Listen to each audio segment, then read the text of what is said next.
예, 어쩌다 보니 미니 총선급 선거가 돼버린 서울 강서구청장 보궐선거 이제 본투표가 하루 앞으로 다가왔습니다. 내일이죠. 자, 판세 어떻게 읽고 있는지 여야의 입장을 직접 듣겠습니다. 먼저 국민의힘 강서을 당협위원장인 김성태 전 의원을 연결하겠습니다. 의원님 나와 계시죠? 예, 안녕하세요. 김성태입니다. 예, 의원님 지금 어디 계십니까? 물론 강서구에 계시겠죠? 지금 오늘 이제 마곡역 1번 출구 예. 마곡역 광장에서 예. 김태호 후보 마지막 이제 그 파이널 유세를 지금 하고 있습니다. 그럼 김태호 후보 바로 옆에서 의원님은 돕고 계시는 거군요.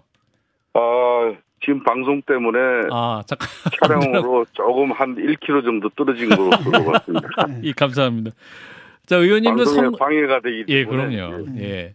또 의원님은 그 지역에서 굉장히 선거를 많이 하셨기 때문에 현장에서 느끼는 체감 분위기랄까요? 어떻습니까? 이번 선거 참 국민의힘 입장에서는 상당히 어렵고 힘든 선거로 시작했습니다. 예. 그래서 이제 처음에 열세였다는 것은 솔직히 인정할 수밖에 없는 것이고요. 예. 그렇지만은 이제 추석 연휴를 지나면서 특히 그 이전에 이제 이재명 민주당 대표의 구속영장 발부가 기각되고 또 이균용 또 이제 대법원장 후보가 국회 임명 동의 절차에서 부결돼 버리고 이렇게 함으로써 이제 그동안 이제 보수층이 좀 결집이 좀 느슨했던 부분이 결집이 이루어지고 아울러서 중도 무당층에서도 이제 관심을 보이기 시작했죠. 그게 지금의 상황이라고 볼 수 있습니다. 그럼 사전 투표율이 22.64%를 역대 최고인데 이건 역시 보수층이 결집한 결과로 국민의힘에게 유리한 결과다. 김태우 후보에게 유리하다라고 해석하시는 거군요. 전적으로 완전히 우리가 100% 유리하다 이렇게는 이야기할 수 없어요. 왜 그런가 하면은 이 재보궐선거는 양 진영의 쉽게 말하면 보수 국민의힘 적극적 지지층이나 민주당 적극 지지층은 상당히 투표장으로 이렇게 모실 만큼 모셨죠. 그런 조직 선거가 지난 6, 7 이 사전 투표에서 많이 이루어졌죠. 그렇기 때문에 결코 어느 당 후보가 유리하다 불리하다 이렇게 지금은 섣부른 판단을 하기가 어렵습니다. 네, 진 교수님, 김 소장님. 네, 민주당에서는 지금 윤석열 정부 심판론에 불이 붙었다. 정권 심판론이 바람을 타기 시작했다. 이렇게 좀 설명을 하고 있는데 의원님은 어떻게 해석하고 계십니까? 아무래도 처음 이 선거는 민주당 입장에서는 지역 일꾼을 뽑는 이런 기초자치장 그런 구청장 선거보다는 윤석열 정권 심판론으로 이렇게 프레임을 잡았죠. 아예 처음부터. 그렇기 때문에 민주당의 지역에 13명의 구청장 후보가 있었지만은 지금 민주당 후보인 진교훈 경찰청 전 차장을 이재명 당대표께서 전략 공천을 했지 않습니까? 그런 측면에서 어떻게 보면은 지금 상황은 지금 현재 지역 개발과 지역 발전을 위한 실사구시적 어떤 판단을 할 것인가? 안 그러면은 정치적 판단을 통해서 윤석열 정권에 대한 일정 부분 견제를 할 것인가?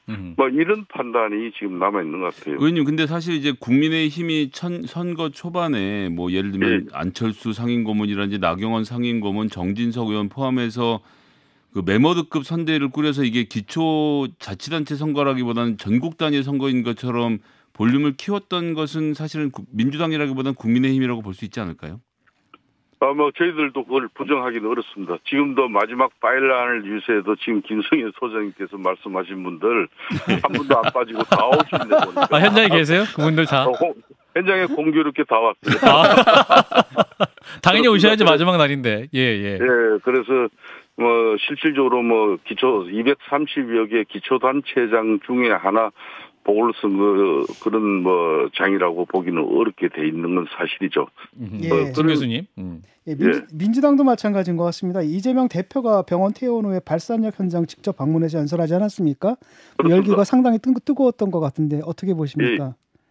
어제 이재명 대표께서 병원에서 퇴원하셨으면 곧장 집으로 가서 안정도 취하고 휴식도 취하면서 이 회복을 가져갔으면 좋을 건데 굳이 강서에까지 오셔가지고 이게 말이에요. 이재명 대표가 민주당 입장에서 예. 뭐 상태가 좋지 않은 선거면 결코 참모들이 말기에서라도 오지 않았을 거예요. 그러니까 이재명 대표가 어떤 경우든 여기 와서 뭐 생색을 내므로써 이번 선거는 이재명 대표의 전략공천 진균 후보에 의해서 시작되고 결론은 이재명 대표가 단식 기간을 통해서 마지막 이제 종지부를 찍는 그런 모습으로 어제 민주당 유세를 마쳤죠. 예, 그 판세 어떻게 보고 계세요, 의원님? 지금 이제 유상범 국민의힘 의원 같은 경우는 4에서 5% 내외의 박빙의 승부가 펼쳐질 것이다 이렇게 전망을 하시더군요. 또 국민의힘 내부 자료도 있을 것 같은데 일단. 뭐 저희들 내부 자료라기보다는 이번 선거는 제가 아까 시작부터 처음부터 우리 국민의힘 입장에서 상당히 어렵고 힘든 선거를 시작했습니다. 예. 뭐 그 격차를 상당히 좁히기는 좁혔습니다. 그렇지만은 이걸 우리가 이제 뭐 승리를 장담한다, 확신한다 할 정도로 그런 입장을 지금 말씀드리기는 좀 어려운 실정입니다. 굉장히 또 겸손하게 마지막까지 이제 승부를 하겠다라는 말씀이신 것 같은데 네. 안철수 의원이 또 어제 유세차 위에서 연설한 내용이 또 화제입니다. 그 진기현 후보에 대해서 땡땡하고 자빠졌죠. 근데 욕설 비슷한 내용을 말씀하셔가지고 이제 막말 논란이 벌어지고 있는데 의원님 그 현장에 혹시 있으셨습니까? 어제는 저 그 현장에는 없어요. 그 현장에 없으셨고 관련 막말 영상도 많이 돌아다니던데 혹시 보셨습니까? 어떻게 들으셨어요? 뭐 하여튼 선거 때는 뭐 경향 없고 개강돼 있으니까 격앙돼 있으니까 선거에 사람들 모이고 하면은 자기 평상시 사고 생각보다는 세게 나온다. 현장에서 업돼가지고 상당히 나중에는 왜 그런 발언을 했을지 할 정도로 뭐 그런 내용들이 막 쏟아져 나오죠. 이번에 그 김행 여성가족부 장관 후보자가 청문회에서 주랭랑을 놓지 않았습니까? 이게 이제 선거 표심에 아무래도 부정적인 영향을 미칠 것 같다는 얘기도 있던데 어떻게 보시나요? 뭐 정해 이후에 이제 돌아오지 않은 상황인데 국민의힘 여가위 위원들은 이제 당시 민주당 건의위원장이 이렇게 객관적이고 균형적인 뭐 사회 진행을 하지 못하고 편파적이었다. 또 장관 청문회를 받기 위해서 후보자로 이렇게 청문회 참석한 사람 보고 사퇴라는 것은 그는 객관적이고 중립적이지 못한 진행이었죠. 그렇다고 해서 그 정해 시간이 끝나고 난 이후에는 국민의힘 의원들은 정치적으로 그걸 뭐 좀 보이콧하고 참석하지 않더라도 항의하고 그렇기 때문에 그러니까 후보자 당사자는 그래도 그 자리를 앉아 있어야 되는 거죠. 저는 뭐 그런 측면에서는 부적절했다. 바람직한 그런 처신은 아니었다고 봅니다. 어쨌든 양당이 총력전을 다하는 선거가 됐습니다. 작은 구청장 선거임에도 불구하고 이게 선거 결과에 따라서 큰 파장이 일어날 것 같은데 선거 이유를 좀 전망해 주신다면 어떻게 보십니까? 그거는 뭐 지금 이제 김성애 소장님께서 상당히 바라는 부분인데. 여야모두 파장이 있을 겁니다. 물론 국민의힘도 파장이 있을 거고. 아니 의원님 수도권에 도전하시는 국민의힘 도전자들 같은 경우는 좀 이렇게 이번에 한번 분위기가 바뀌었으면 좋겠다는 생각도 하고 계신 거 아닙니까? 아무래도 불과 6개월밖에 남지 않은 내년 4월 총선을 앞두고 치러지는 그런 보궐선거이기 때문에. 그렇죠. 또 양당이 뭐 전력 투과하고 뭐 전국 조직 동원 실질적으로 양당이 다 했지 않습니까? 뭐 그런 결과이기 때문에 개막에 받아들여야 되는 것이고 뭐 그 결과는 아마 이 당이든 저 당이든 뭐 처절한 몸부림으로써 변화와 혁신 또 새로운 국민들에 대한 뭐 인식을 불러일으킬 수 있는 몸부림을 처절하게 쳐야죠. 뭐 그 몸부림이 진정성을 가진 뭐 그런 처절한 몸부림이 될 때 내년 4월 총선에 또 다른 기회를 맞이할 수 있지 않겠나 이렇게 보고 있습니다. 오늘 그 박수영 여의도 연구원장이 갑자기 수개표를 주장하고 나섰거든요. 근데 또 만약에 지면은 또 뭐 개표 조작 뭐 또 이런 얘기 나올까봐 좀 우려가 돼요. 전 벌써부터. 저는 우리 당의 공식적인 입장은 아니고 국정감사를 앞두고 이제 국정원과 한국 뭐 인터넷진흥원 진흥원에서 이렇게 이제 중앙선관위 이제 그 서버 해킹 방을 점검하니까 언제든지 해킹으로 뚫릴 수 있다는 거 아니겠습니까? 뭐 그런 측면에서 높아심에서 한 이야기지 당장 이번 선거를 두고 투개표에 뭐 선관위 입장도 바로 나왔지 않습니까? 이거는 뭐 거의 뭐 육안으로 확인하는 그런 뭐 투개표 과정이기 때문에 뭐 그런 우려는 없을 것 같아요. 의원님께서 철저하게 투개표 과정을 잘 참관하시고 감시해서 부정선거 안 일어나게 해주실 거죠? 당연히 뭐 부정선거는 있을 수 없는 일이죠. 예. 자, 마지막으로 내일 이제 본선거를 앞두고 있는데 강서 구민들이 김태우 후보를 선택해야 하는 이유 짧게 1분간 말씀할 기회를 드리겠습니다. 이제 윤석열 정부 오세훈 서울시정 강서구청이 이렇게 어우러져서 보도 제한 완화와 그리고 구도심 재개발을 통해서 이제 빌라에서 아파트로 이렇게 강서를 첨단 마곡지구와 또 김포공항과 어우러진 서남권 경제의 중심축으로 서기 위해서는 집권당에 힘 있는 후보가 서야 합니다. 예. 그런 의미에서 김태우 후보를 선택해달라라는 말씀까지 전해주셨습니다. 마무리 잘해주셔서 감사합니다. 네, 말씀 여기까지 듣겠습니다. 김성태 전 의원이시고요. 국민의힘 강서울 당협위원장이었습니다. 고맙습니다. 예, 감사합니다. 네, 자 이어서 이번에는 민주당 상임선대위원장이세요. 더불어민주당 강선우 의원을 연결하겠습니다. 의원님 나와 계시죠? 네, 안녕하세요. 반갑습니다. 강선우입니다. 예, 의원님도 지금 강서구 현장에 계시겠죠? 네. 어디 계십니까? 네, 잠시 차에 타서 라디오 인터뷰 중입니다. 네. 네, 역시 의원님도 방송을 위해서 잠시. 네. 자, 계속 지역에 계셨는데 현장에서 분위기 어떻게 느끼셨습니까? 너무너무 투표하기를 기다렸었다라는 말씀들 많이 해주시고요. 그리고 내일 투표 꼭 하겠다는 말씀들도 많이 해주시고요. 열기 굉장히 뜨겁습니다. 윤석열 정권이 들어와서 실질적으로 심판을 해보는 첫 선거지 않습니까? 예. 그래서 주민들께 들은 말씀 중에 굉장히 인상적이었던 게 이게 마치 우리나라 국가 시스템을 어디까지 견딜 수 있는지 윤석열 대통령이 실험을 하고 있는 것 같다. 예. 내가 거기에 대한 심판을 꼭 해야겠다. 쉼표를 꼭 찍어줘야겠다. 그런 말씀을 하시더라고요. 예. 그래서 투표 열기도 뜨겁고요. 그리고 현장 분위기도 굉장히 좋습니다. 사전선거 투표율이 지금 역대 최고 아닙니까? 22.64%라면. 그렇죠. 민주당에서는 어떤 의미로 해석하고 계신가요? 저는 민심이라고 생각을 합니다. 먹자골목에 제가 어제 그 후보랑 같이 조금 쭉 이렇게 인사를 드렸는데요. 예. 20대 청년께서 그런 말씀 하시더라고요. 절대 살면서 민주당 찍을 일 없을 줄 알았는데 사전 투표하고 왔다고 그런 말씀을 하시더라고요. 예. 그래서 이번 선거가 일꾼을 뽑는 의미도 있고 또 심판을 하는 그런 의미 두 가지 의미가 혼재되어 있지 않습니까? 예. 그래서 윤석열 정권을 반드시 심판해야겠다. 그런 정말로 거센 민심이 표출이 좀 된 것 같고요. 그리고 저도 강서 주민이니까요. 예. 강서 주민 입장에서 보면 이 본인의 귀책 사유 때문에 발생한 보궐선거에 본인이 다시 등판한 거잖아요. 예. 있을 수 없는 일입니다. 이런 특혜 사면 그리고 하명 공천에서 보여준 이런 오만함, 윤석열 정권의 오만함, 국민의힘에게서 받은 이 모욕감, 불쾌함이 굉장히 크다. 그렇게 말씀드리겠습니다. 근데 이제 국민의힘 입장에서는 이 집권 여당 후보 아니겠습니까? 그리고 이제 역대 최고의 사전 투표율은 여권 성향 지지층이 결집한 것이다. 그리고 재개발 열망과 민심을 반영한 것이다. 아무래도 그 집권 여당 후보가 되면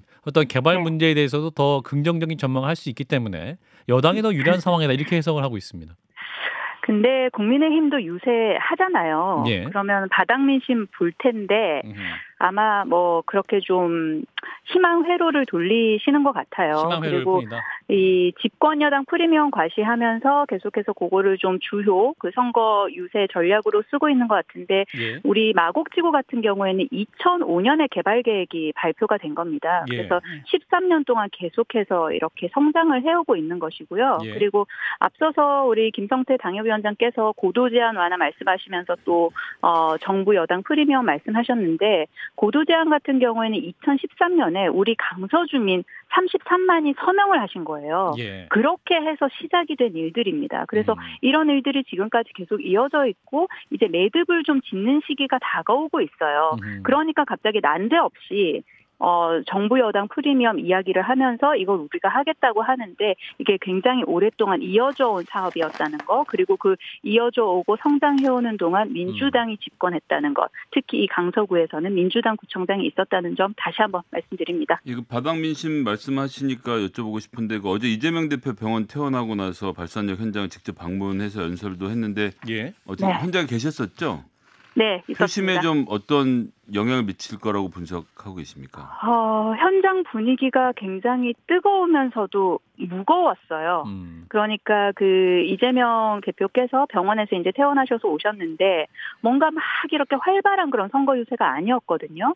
한 5분, 10분 그 정도 잠깐 서서 이제 말씀하시고 가셨는데 이 지지자들 같은 경우는 보고 싶었던 마음, 그리고 강서 주민들 같은 경우에는 이 이재명 대표의 그런 모습, 그리고 통합 메시지 이런 거 들으면서 약간 좀 만감이 교차하는 그런 분위기였어요. 그래서 이재명 대표께서 오셔서 표심에 영향을 준다는 게 단순히 누구를 찍는다도 있겠지만 어쨌든 투표장에 더 나오게 하는 효과는 분명히 있을 거라는 생각이 들고요. 그리고 이재명 대표의 메시지 중에 우리 안의 차이가 아무리 크다고 한들 저들과의 차이보다 더 크겠냐, 그런 취지의 메시지가 있었거든요. 저는 강서 주민 여러분들께서 이렇게 통합, 함께 가야 하는 이유, 그리고 이 투표가 그 통합에 있어서 가지는 의미 충분히 잘 생각해 보셨을 거라고 생각합니다. 방금 바로 그 부분인데요. 우리 안에 작은 차이를 넘어서자라고 말씀은 그렇게 하셨는데 쉽게 말하면 민주당 내에서는 다른 목소리들이 나왔거든요. 원내 대표도 그렇고 뭐 정청래 의원도 그렇고 김의겸 의원도 그렇고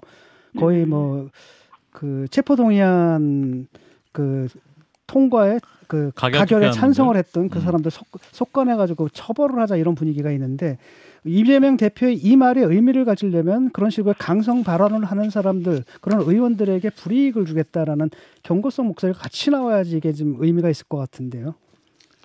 글쎄요, 그 이재명 대표가 말씀하신 거는 이제 우리 안에 그런 차이를 넘어서자, 우리 안의 차이가 얼마나 큰다고 한들 저들과의 차이보다 크겠냐, 그런 취지로 말씀을 하셨던 것이고요. 근데 체포동의안 국면을 쭉 지나오면서 이제 민주당이 사실은 많은 갈등을 겪었죠. 그리고 서로를 향한 어떤 그런 감정의 간극 같은 것도 좀 확인을 했던 것이고요. 그러니까 그런 상황에서 대표께서 이런 통합의 메시지를 던진 것은 저는 매우 의미 있다고 보고요. 그러나 그것과는 별개로 이게 사실은 가결인지 부결인지를 확인할 방법이 없습니다. 불가능하죠. 그러니까 내가 가결을 했다고 주장을 한다고 한들 그걸 확인할 방법은 없지 않습니까? 본인의 주장일 뿐이지. 그러니까 이거를 표결로 인해서 표결의 결과가 뭐냐에 따라서 이게 해당 행위다 내지는 어떤 징계를 한다는 것은 사실 현실상 그렇게 가능하지 않은 일이고요. 다만, 선거 얘기로 하겠습니다.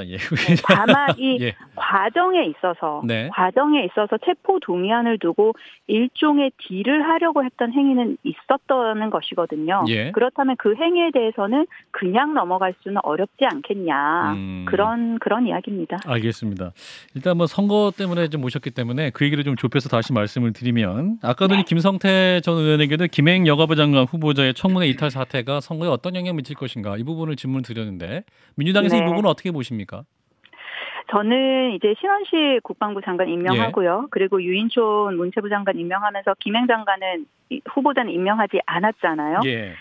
강서 선거 때문에 임명 못하고 있는 거예요. 그러니까 본인들도 아는 거죠. 이거 임명하면은 국민들께서 더 심판하시겠구나 라는 걸 아는 거죠. 근데 임명할 거라고 봐요, 결국은. 이 선거 끝나고 나면. 그러면은 윤석열 정권의 몰락의 서막이 정말로 본격적으로 오르기 시작할 거라고 믿습니다. 국민의힘에서 이제 4에서 5% 내외의 어떤 박빙의 승부가 될 것이다라고 예상을 하고 있습니다. 근데 민주당에서는 이제 승리를 전제로 판단할 때 몇 퍼센트 정도 차이의 어떤 승리가 가능할 수도 있겠다라고 조심스러운 전망 혹시 하고 계시는지? 내일 투표장으로 최대한 많이 나와 주셨으면 좋겠고요. 그런 물론 긍정적인 마음을 가지고 선거 운동을 하면은 더 힘이 나기는 하겠으나 저희는 정말로 절실하고 절박한 마음으로 뛰고 있습니다. 그래서 진짜 한 표 한 표 지금 계속 전화 작업도 하고 있거든요. 그래서 한 분이라도 더 투표장 나와주십사 말씀드립니다. 예, 끝까지 민주당도 겸손하게 선거에 임하겠다 이런 말씀으로 예, 듣겠습니다. 절실하게 임하겠습니다. 자, 그래도 오늘 또 이 국민의힘에서는 이제 그 국정원과 한국인터넷진흥원이 공동으로 선거인 서버를 해킹해 봤는데 완전히 뚫렸다. 그래서 일각에서는 예. 뭐 수개표 필요성도 주장하는 분도 있거든요. 이 발언은 어떻게 들으셨습니까? 아니 근데 국민의힘은 선거 처음 해보시나요? 이거 그 개표할 때 사무원 있죠, 관계 공무원 있죠, 참관인 있죠, 선거인 등등등 참여 다 하잖아요. 예. 그리고 실물 투표지가 언제든지 검증 가능한 거 아닙니까? 이 무슨 개표를 어디 밀실에서 하는 거 아니잖아요. 예. 그리고 오늘 관련해가지고 선관위가 입장을 냈어요. 그러니까 다수의, 한 명도 아니에요. 다수의 내부 조력자가 조직적으로 가담하지 않고서는 이게 사실상 불가능하다. 왜냐하면 이런 기술적인 그런 가능성, 해킹 가능성이 실제 부정선거를 이어지려면 여러 가지 단계를 거쳐야 된다는 거예요. 예. 그러니까 내부의 조력자가 요런 거기에 가담을 해가지고 시스템 관련 정보를 일단 해커한테 제공을 해줘야 된다는 거예요. 예. 그러고 나면 이 보안관제 시스템을 불능 상태로 이제 만들어야 한다는 거죠. 예. 그다음에 그 다음 단계로 가가지고 진짜로 많은 사람들의 눈을 피해가지고 예. 이 조작한 값에 맞춰가지고 실물 투표지를 싹 바꿔치기를 해야 된다는 거예요. 예. 이게 가능합니까 이게? 그러니까 저는 이 김태우 후보 자체를 다시 이렇게 내보낸 거 또 정말 처절하게 강서구민을 무시한다고 생각을 하는데 예. 이 딱 선거 하루 전에 국정원이 이런 이야기를 하는 걸 보고서는 윤석열 정권이 이 굉장히 질 것 같으니까 예. 국정원을 좀 이용해가지고 선거 불복 밑자락을 까나? 심지어 그런 생각까지 들어요. 이렇게까지 강서구민 무시하시면 안 돼요. 선거 불복 밑자락을 까는 것 같다. 예, 네. 이제 1분 남았는데 의원님 역시 네. 민주당도 강서구민들이 진교훈 후보를 꼭 선택하는 이유 마지막 말씀 듣고 마무리합니다. 정량적으로 말씀을 드리면 예. 진교훈 후보는 유능하고요. 그리고 깨끗하고요. 준비됐고 검증된 후보라는 말씀 드리고요. 예. 그리고 좀 정성적인 평가를 살짝 해보자면 이제 후보랑 쭉 유세를 돌다 보면 진교훈입니다. 꼭 투표해 주십시오라는 이야기를 많이 하잖아요. 예. 그런데 길에서 이렇게 일을 하시는 어르신들, 어머님, 아버님들 보고서는 후보가 그 말을 못해요. 그러니까 본인한테 투표해달라는 말 하기조차도 죄송해 하는 거죠. 그러니까 그런 진심을 가지고 있는 진짜 후보 진교훈입니다. 예, 그런 마음으로 진교훈 후보를 또 선택해달라라는 마지막 지지 호소로 마무리하겠습니다. 말씀 여기까지 듣겠습니다. 고맙습니다, 의원님. 네, 고맙습니다. 네, 더불어민주당 보궐선거의 상임선대위원장이시죠. 강선우 의원이었습니다. 좋아요, 구독, 알림 설정.